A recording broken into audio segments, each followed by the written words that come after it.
DT Productions, bringing adventures to order a pitiful human scum.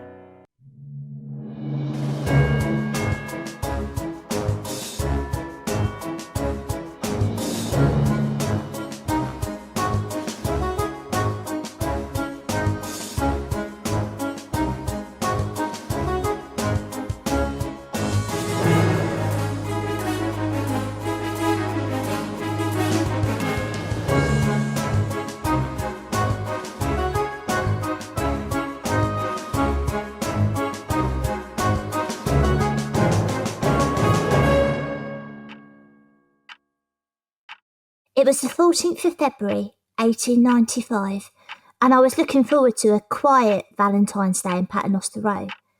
Strax was in the kitchen, preparing a romantic meal, and I was busying myself with the poetry I was writing to hide inside the delicately folded puzzle purse I had made to give to Madame Vastra. While she was both brilliant and beautiful, Vastra can be extremely difficult to choose a gift for. I certainly wouldn't want a repeat of last year's mistake, when I presented her with a singing canary in a cage. She mistook it for an exotic breakfast and swallowed the bird whole.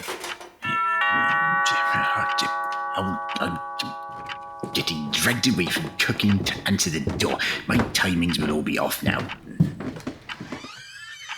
Who is it, Strax? Miss Oscar Wilde, here to call for you, Madame Vastra. Oh, Strax. We've been Oscar's friend for several years now. You know who he is. Please, Mr. Wilde, join me.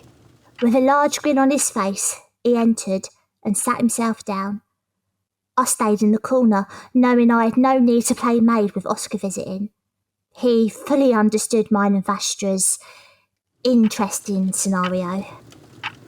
Madam, Miss Jenny. To what do we owe this unexpected pleasure? You haven't received any more baskets of rotten fruit, have you? I asked, thinking back to the last time we were required to help Mr. Wilde. None whatsoever. In fact, I'm here this afternoon not to hire the three of you, but instead to reward you. Reward us? Will this reward involve hand-to-hand combat, or maybe a bare-knuckle brawl? No, Strax. We are not enemies. Why would we fight?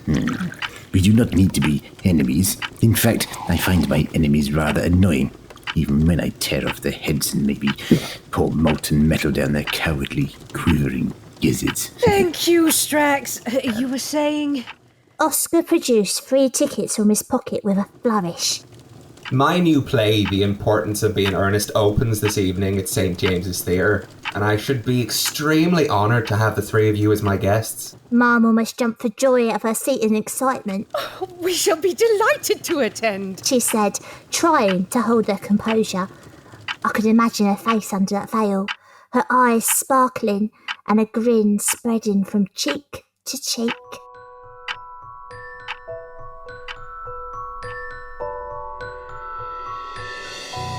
I do not like sitting amid such a large crowd of humans. We are vulnerable to an attack from those pathetic primates. Strax! It's all right for you, boy. You are used to the species by now. Used to the species? Strax, I am that species. Are you? Hush, both of you. It's starting. The lights dipped as a woman entered the stage. We were soon swept along by the wonderful performance of the actors on stage. In particular, the character of Lady Bracknell. She brought cheers and applause from us in the audience. But then, we came to the funniest line of all, when she learned in which type of object the hero had been put in when he was abandoned as a baby. A handbag? The audience erupted with gales of laughter, and then... Strax. I find myself in the unusual position of having to take over the narration of Miss Jenny, who, like every other ape in this depraved pit of entertainment, is currently engaged in the ridiculous human pastime known as laughing. Quickly, Strax. Ma'am exclaimed, resting a hand against Miss Jenny's forehead in an attempt to check the boy's vital signs. Something is very wrong here. Then that female Wilde appeared. Madame Vastra, what's happening? I do not know. But whatever it is, it only seems to be affecting the humans in the audience. Well, I'm human and it's not affecting me. Neither is it affecting Lady Bracknell. Both the Silurian and Wild followed my gaze to the stage where the actress was gazing up at the theatre ceiling and chanting. Come to me, my people. Hear this beacon of sound. This sumptuous planet is ready for the taking. The laughter is the signal for an alien invasion? Alien invasion? Vastra leapt onto the back of the red velvet seat in front of her and sprinted across the heads of the audience towards the stage.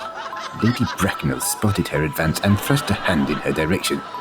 Instantly, Madame Vastra tumbled to the ground and began laughing like the rest of them. You! What have you done to my audience? I have nothing to declare to you but my fury. You cannot.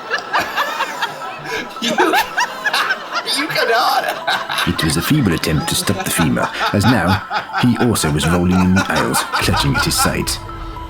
Any alien race wishing to conquer Earth and enslave them should have to line up behind the Sontar war machines.